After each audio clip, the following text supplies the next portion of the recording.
துர்கை அசுரகியாக சொல்கிறார்.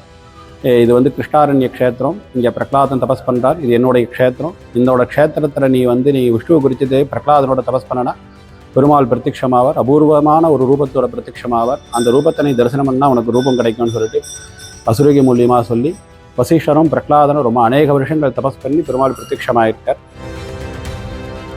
நரசிம்மர் 16 கையோட ஹிரண்ய சம்ஹாரமூர்த்தியா பச்சிமாபிமுகம் மேற்கு பார்த்த மாதிரி இருக்கார்.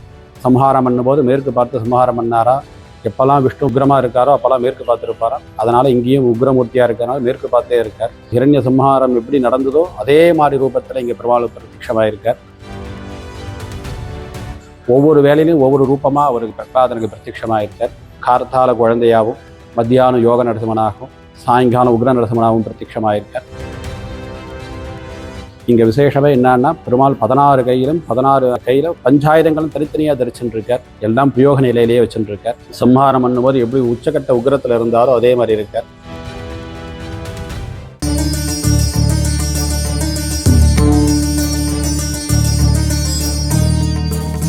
சௌதஸ்மார்த்தாதிகர்ம நிகலம் ஏன சூத்திரதம் தஸ்மை சமஸ்திரேரார்த்த விதே விகணசேரம சுதேஸ்மதி நதீபூர்ணம் சாஸ்திரகல்லோட சங்குலம் விஷ்ணுபத்யுதகம் சுத்தம் வந்தே ஸ்ரீ விகணோர்ணவம். நமஸ்காரம்.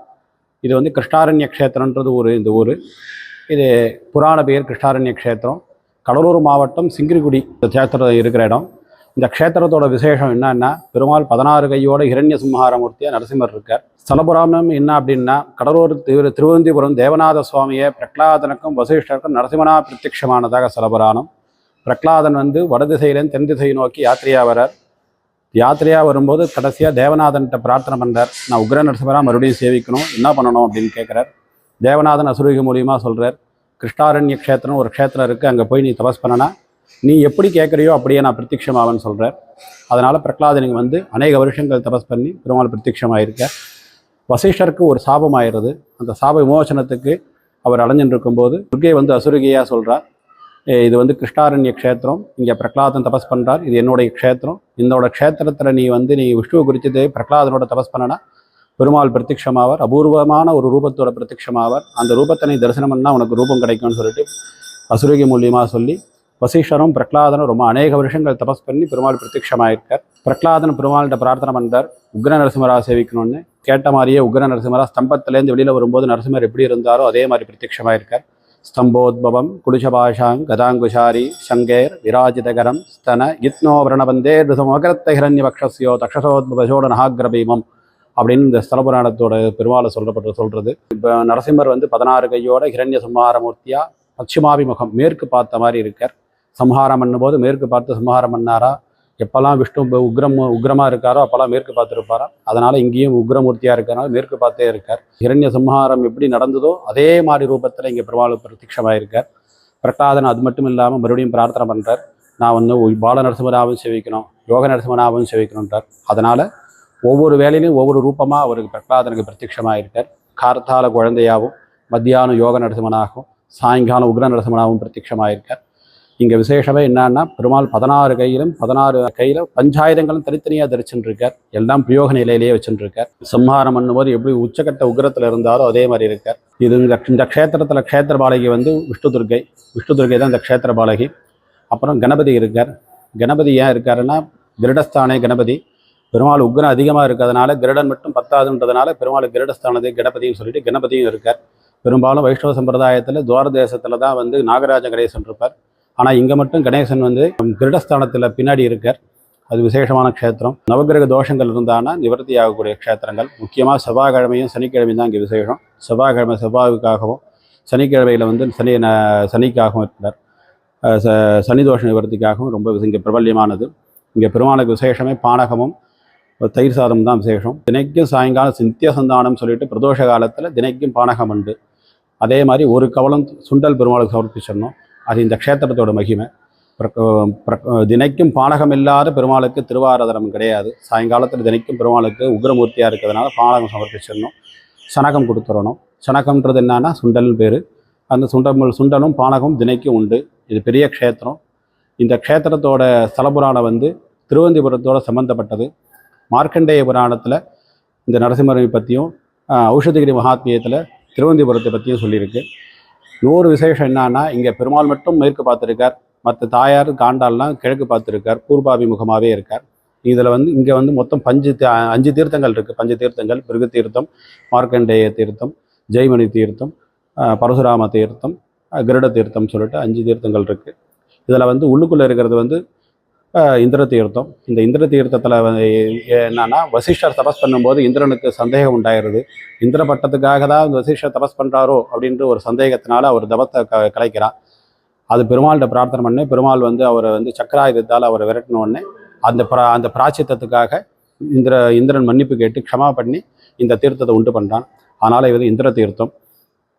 இந்த இந்திர தீர்த்தத்தெல்லாம் வந்து தாயாருக்கு வந்து வருஷா வருஷம் கனு உற்சவத்தன்னைக்கு தீர்த்தவாரி நடக்கும். மற்றபடி இது வந்து ரொம்ப பிராச்சீனமான க்ஷேத்திரம். பல்லவ மன்னனுக்கு பெருமாள் சொற்படமாகி பல்லவ மன்னன் வந்து தான் இங்கே முதல்ல இந்த கோவிலை கட்டினார். கர்ப்பகிரகம் அர்த்த மண்டபம் பல்லவர் காலத்துது. பின்னாடி சோழர்களும் பாண்டியர்களும் விஜயநகர பேரரசர்களும் இந்த சன்னதியை வந்து விஸ்தாரணம் பண்ணியிருக்கார். இந்த க்ஷேத்திரத்தோட மகிமை என்னன்னா, கிருஷ்ணாரண்ய க்ஷேத்திரத்திலிருந்து அடர்ந்த காடு வந்து சுத்தம் படுத்தி நடுவில் சன்னதி கட்டி கோவில் மாடவீதி சதுரமாக இருக்கும். இந்த மாடவீதி பெருமாள் வந்து ஊரில் மையத்தில் இருக்கார். வாயு பாகத்தில் வந்து ஐநாறு கோவிலும், ஈசான்ய பாகத்தில் வடபத்திர சாயி வடபத்திர துர்கைன்னு சொல்லிட்டு துர்கை சன்னதியும் இருக்குது. மத்தியத்தில் வந்து பெருமாள் இருக்கார். ரொம்ப பிராச்சீனமான க்ஷேத்திரம். இந்த க்ஷேத்திரத்தோட இன்னொரு விசேஷம் என்னன்னா, நரசிம்மர் உக்ரமூர்த்தியாக இருக்கிறதுனால சனிக்கு உண்டான கிருபாவலோக ஸ்தோத்திரம் பாராயணம் பண்ணுறது ரொம்ப ரொம்ப விசேஷம். சனியினால் ஏற்படக்கூடிய 3, 7, 10 இந்த 3 திருக்கோண பார்வையினால் ஏற்பட்ட தோஷங்கள், அதனால் சனிக்கே சில தோஷங்கள் ஏற்படுறது. நான் என்னதான் கர்மவானாக இருந்தாலும் அதனால் அவர் கொடுக்குற தண்டனைனால அவருக்கும் சில வந்து பாவங்கள் ஏற்படுறது. அந்த க்ஷமாவையும் இங்கே சரி பண்ணுறதுக்காக கிருபாவலோக ஸ்தோத்திரம் வந்து பாராயணம் பண்ணுறது இங்கே ரொம்ப உசித்தமானது. அந்த கிருபாவலோக ஸ்தோத்திரம் வந்து சனீஸ்வரன் வந்து நரசிம்மரை குறித்து பிரார்த்தனை பண்ணி அவர் சொன்ன ஸ்லோகம்.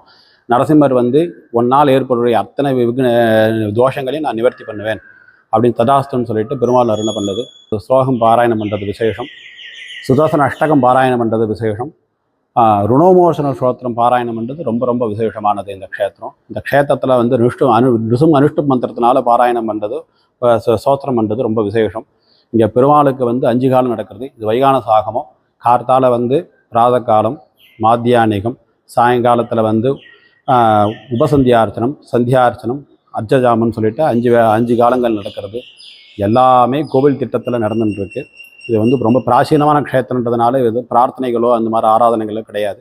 பிரார்த்தனைகள்னு சொல்லப்போனால் பானகம் பண்ணும்போது கூட சேர்த்து பண்ணுறது, தலிகை பண்ணுறது, அப்புறம் தயிர் சாதம் பண்ணுறது, அப்புறம் திருமஞ்சனம் பண்ணுறது. மூலவருக்கு அடிக்கடி திருமஞ்சனம் பிரார்த்தனை பண்ணி திருமஞ்சனம் பண்ணுறது விசேஷம். இங்கே இந்த திருமஞ்சனம் பண்ணும்போது பெருமாளை வந்து ரொம்ப குளிர்ச்சியாகி பெருமாள் வந்து சந்தோஷப்படுறார், ரொம்ப சாநித்தியம் அதிகமாக இருக்குன்னு சொல்லிட்டு ஒரு பெரிய இது இங்கே இந்த சுற்று வட்டாரத்தில் இருக்க சில பேர்களுக்கு இந்த பெருமாள் வந்து ரொம்ப பிரத்யட்சமான மூர்த்தி. இது இங்கே வந்து பிரம்மோஸ் வந்து வசந்த ருதுவில் நடக்கும். அது வந்து நரசிம்ம ஜெயந்தி அன்னைக்கு தீர்த்தவாரி. ஷஷ்டி துஜாரோகராகும். சஷ்டி, சப்தமி, அஷ்டமி, நவமி, தசமி, ஏகாதசி, துவாசி, திரியோதசி, சதுர்தசி அன்னைக்கு இந்த தீர்த்தவாரி நடக்கும். நரசிம்ம ஜெயந்தி தீர்த்தவாரி. எல்லா விசேஷங்களும் நடந்துட்டுருக்கு. வைகுண்ட ஏகாசி உண்டு, கிருஷ்ணஸ்ரீ ஜெயந்தி உண்டு, எல்லா விசேஷங்களும் உண்டு. எல்லா விசேஷமும் நடந்துட்டுருக்கு. இங்கே வந்து பூர்வாபிமுகமாக இல்லாமல் பச்சிமாபிமுகமாக இருக்கிற நரசிம்மர் வந்து இங்கே விசேஷம். இந்த 3 நரசிம்மர் வந்து இப்போ பிரபல்யமாக இருக்குது. அங்கங்கே நரசிம்மர் வந்து அஷ்ட நரசிம்மர் ஸ்தலங்கள்லாம் அங்கங்கே நரசிம்மர் வந்து பக்தர்களுக்கு பாகுதலுக்கு அனுகிரகம் பண்ணுறதுக்காக ஒரு பிரத்யட்சமாக இருக்கான்னு சொல்லிட்டு ஒரு ஸ்தலபுரான்னு சொல்கிறேன். ஆனால் இந்த க்ஷேத்திரத்தோட ஸ்தலபுராணம் திருவந்திபுரத்தோட சேர்ந்தது. இந்த 3 சன்னதியும் வந்து ஒரே நேர்கோட்டில் இருக்கிறதுனால அதை பார்த்தா ஒரே நாளில் சேவிக்கணுன்றது ஒரு பிரபல்யமாக இருக்குது. ஏன்னா 3மே நரசிம்ம க்ஷேத்திரம். அங்கே 2யும் பூவரசங்க பத்தினும் பரிக்கல்லையும் லட்சுமி நரசிம்மராகவே இருக்கார். இங்கே மட்டும் உக்ரமூர்த்தியாக இருக்கார். இவர் வந்து ஸ்தம்போத்பவம் குலிஷபாஷாங்குஷாரி அப்படின்னு சொல்கிறதுனால ஸ்தம்பத்திலேருந்து வந்த நரசிம்மர் எப்படி இருக்காரோ அதே மாதிரி இருக்கார். இந்த 3 க்ஷேத்திரத்தில் முதல் க்ஷேத்திரமும் இதுதான். அதனால் முதல் நரசிம்மர் ஸ்தம்பத்திலேருந்து வரியில் வந்த நரசிம்மர்ன்றதுனால இவர் முதல் க்ஷேத்திரம். திருவந்திபுரத்துக்கு அபிமான க்ஷேத்திரன்றதுனால இது வந்து முதல் க்ஷேத்திரம். இந்த பெருமானையும் சேர்த்து திருமங்கையாழ்வார் திருவந்திபுரத்தில் தேவநாதன் வந்து மங்களாசாசனம் பண்ணிட்டார். ரொம்ப பிராச்சீனமான க்ஷேத்திரம். இந்த க்ஷேத்திரம் வந்து பிராச்சீனமான க்ஷேத்திரம். பிரகலாதன் வந்து பிரார்த்தனை பண்ணி பெருமாள் பிரத்யட்சமானதுனால் நம்மளாம் பிரகலாதனாக இருந்து பெருமாள்கிட்ட பிரார்த்தனை பண்ணுறது தான் இந்த க்ஷேத்திரத்தோட விசேஷம். பிரார்த்தனையினால தான் இந்த பெருமாள்கிட்ட வந்து அனுகிரகம் பெற முடியும். நீங்கள் பரிகாரம் பண்ணாலோ இல்லை வேறு ஏதாவது தானங்கள் பண்ணாலோ பெருமாளுக்கு நீங்கள் அனுகிரகம் கிடையாது. பிரார்த்தனையால் தான் பெருமாளில் பிரார்த்தனை பண்ணணும். அதிகமாக பிரதட்சணம் பண்ணுறது விசேஷம் இங்கே. சில பேர் நிறைய பேர் 108 பிரதட்சணம் பண்ணுறேன், 16 பிரதட்சணம் பண்ணுறேன் அப்படின்னு. ஆனால் பொதுவாக 4 பிரதட்சணம் பண்ணணும் பெருமாள் கோவிலெல்லாம். இங்கே அதிகமாக பண்ணலாம், 8 பண்ணலாம், 16 பண்ணலாம், அவளோட பிரார்த்தனையை பொறுத்து இருக்குது. இந்த க்ஷேத்திரத்தில் இன்னொரு விசேஷம் என்னன்னா, இந்த க்ஷேத்திரம் வந்து திருவனந்தபுரத்தோட அபிமான க்ஷேத்திரன்றதுனால இது ஒரு பெரிய க்ஷேத்திரம். இந்த பெரிய க்ஷேத்திரத்தில் நரசிம்மர் இந்த மாதிரி உக்ரமூர்த்தியாக இருக்கிறதுனால உற்சவர் வந்து பிரகலாத மூர்த்தியாக இருக்கார். பிரகலாதன் வந்து ஸ்ரீதேவி பூமியோடு இருக்கார். பிரம்மோசம் உண்டு, பிரம்மோசம் தீர்த்தவாரி இதெல்லாமே நடக்கும். பெருமாள் வந்து மாசி மகத்துக்கு வந்து பாண்டிச்சேரியில் இருக்கிற வைத்தியகுப்பத்தில் இருக்க கடல் தீர்த்தவாரி கேள்வார். எல்லா வைபவங்களும் உண்டு.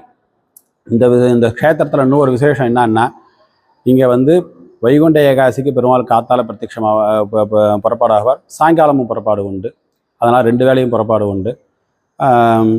பெருமாள் வந்து இப்போ 16 கையோடு இருக்கிறது ரொம்ப விசேஷமானது. ஒவ்வொரு பஞ்சாயுத சோஸ்திரங்கள் பாராயணம் வந்து ரொம்ப ரொம்ப உசிதமான வழி. அந்த பஞ்சாயுத சோஸ்திரங்கள் பாராயணம் பண்ணலாம், பெருமாளில் பிரார்த்தனை பண்ண சதாசிவம் பாராயணம் பண்ணலாம், ஜபம் பண்ணலாம். இந்த விசேஷம் இங்கே. இந்த க்ஷேத்திரத்தில் வந்து இன்னொரு விசேஷம் என்னன்னா, பெருமாள் மேற்கு பார்த்துருக்கார். மேற்கு பார்த்துல மேற்கில் உயர்ந்த ராஜகோபுரம் இருக்குது, அனுமார் சன்னதி இருக்குது. இங்கே எல்லா க்ஷேத்திரத்துலேயும் வந்து இப்போ அனுமார் சன்னதி உள்ளுக்குள்ளே இருக்கும். இங்கே வந்து தேரடி அனுமான்னு சொல்லிட்டு தேரடியிலேயே இருக்கார், பக்கத்தில் தேரடியில் இருக்கார். இந்த க்ஷேத்திரத்தில் வந்து 5 காலம் நடக்கிறது, 5 கால பூஜை நடக்கிறது. இது வந்து கடலூர் மாவட்டம் சிங்கிரிக்குடின்னு சொல்லுவாள், சிங்கிரி கோவில். இந்த கோவிலுக்கு வந்து கார்த்தால 7 மணிலேருந்து 2 மணி வரைக்கும் திறந்துருக்கும். சாயங்காலம் 4:30லேருந்து 8:45 வரைக்கும் திறந்துருக்கும். கார்த்தால 2 ஆராதனம், சாயங்காலம் 3 ஆராதனம். ஏன்னா சாயங்காலம் தான் வந்து நரசிம்மர் பிரத்யட்சமானதுனால நித்திய சந்தானத்தும் உபசந்தியார்ச்சனம் சந்தியார்ச்சனம் அர்த்தஜாமன்றதுனால சாயங்காலம் 3 ஆராதனம் பெருமாள் விசேஷம் நடந்துட்டுருக்கு. இந்த க்ஷேத்திரத்தில் வந்து பெருமாளை வந்து அனுஷ்டு மந்திரத்தால் பாராயணம் பண்ணுறதே உசிதமானது, ரொம்ப உசிதமானது. ஸ்தம்போத்பவம் குலிசபாஷாங் கதாங்குஷாரின்னு சொல்கிறா இந்த ஸ்தலபுராணம். கிருஷ்ணாரண்யே நிருசம்மம், இந்த க்ஷேத்திரத்தோட பேர் கிருஷ்ணாரண்ய நிருசம்மம். கிருஷ்ணாரண்யே நிருசம்மம் சுரமணி வினத்தம் பாவனாக்கிய விமானே ஸ்தம்பம் பித்வா நகாக்கிரே ரிபுதலனபரம் ஷோடசை பாகவச்சா சங்கம் சக்கரம் கிருபானம் மஹலமுதலகதா சாங்குஷம் பிந்திபாலம் பிப்ரந்தம் பீமரூபம் தனுஜனஸ்மோகம் பவயா தெந்தரங்கே அப்படின்னு இந்த பெருமாளோட தியான ஸ்லோகம் சொல்வது. அந்த தியான ஸ்லோகம் என்னன்னா, கிருஷ்ணாரண்ய க்ஷேத்திரத்தில் 16 கையோட இரண்ய சம்ஹாரமூர்த்தியாக பிரத்யட்சமாயிருக்குவர். மனசில் தோணுகிற அத்தனை விக்னங்களுக்கும் 2ஆக உடைக்கக்கூடியவர். ரிப்புதல நபரம் ஷோடசை பாக, ரிப்புனா எதிரி, மனசில் ஏற்படுற அச்சங்கனும் வெளிப்புறையில் ஏற்படுற எதிரிகளையும் 2ஆக உடைக்கிறதே இந்த நரசிம்மரோட முக்கியமான பிரதானியமான வேலை. ரிப்புதல நபரம் ஷோடசை பாகுபிச்சா அப்படின்னா, பாகுபிச்சான்னா 16 கையோட 16 தோள்களோட பெருமாள் பிரத்யட்சமானதுனால எப்பேற்பட்ட விக்ன தடைகளையும் தகர்த்தெறியக்கூடிய பெருமாள் அவர். அது விசேஷம் இங்கே அனுகிரகம் பண்ணும். சுதோஸ்மி.